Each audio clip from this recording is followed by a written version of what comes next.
บริเวณศาลากลางสมุทรปราการนะครับประตูด้านหน้าจะปิดหมดเพราะมีการก่อสร้างศาลากลางจังหวัด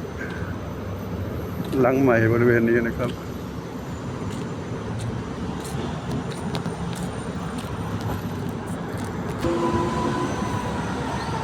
แต่ก็ถือว่าโชคดีนะครับ วันนี้มีการเปิดประตูเล็กๆตรงนี้ให้คนเข้าออก คนลงมาจากรถไฟฟ้าเดินออกได้ มีอยู่ครั้งหนึ่งปิดไว้หลายปีเนื่องจากว่ามีวินมอเตอร์ไซค์มาตั้งตรงนั้น ก็เลยต้องการให้คนนั่งวินมอเตอร์ไซค์เพื่อออกไปหน้าโน้นนะครับออกประตูนี้ไม่ได้แบบนี้ก็มีด้วยหรือขอแจ้งให้ทราบ